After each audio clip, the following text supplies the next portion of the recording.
Secretary General, distinguished guests, ladies and gentlemen, I'm deeply honored and humbled to accept the United Nations Military Gender Advocate of the Year Award on behalf of my esteemed colleagues in MONUSCO and my home country, India. Serving as the engagement platoon commander in MONUSCO has been a privilege beyond measures. This award is special to me as it recognizes the hard work put in by all the peacekeepers working in MONUSCO's challenging environment.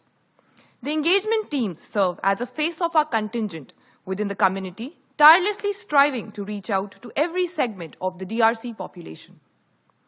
We had the opportunity to engage with the communities on topics ranging from women health and education to childcare, gender equality, women employment, and combating the sexual violence in conflict, along with interactions on various skill development programs to foster the self-reliance.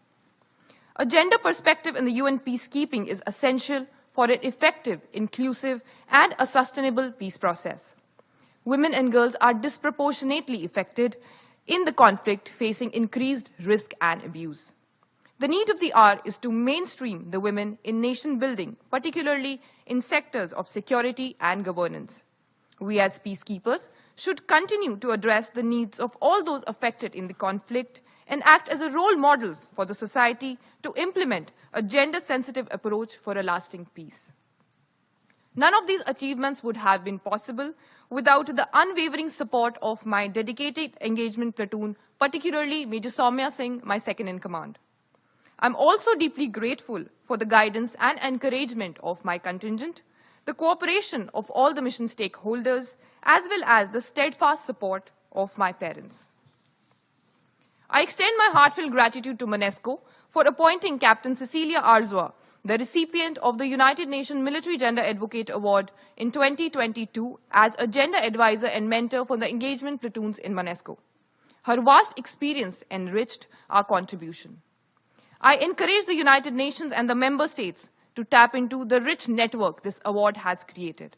And I also hope to see one day a peacekeeper of another gender being awarded this prestigious award. Gender-sensitive peacekeeping is everyone's business, not just us, the women. Peace begins with all of us in a beautiful diversity. And ultimately, my greatest source of inspiration has been the indomitable spirit of the Congolese people.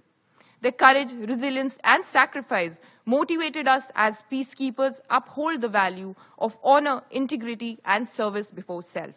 I pray for a lasting peace and stability in the Democratic Republic of Congo. Long live the United Nations. Thank you.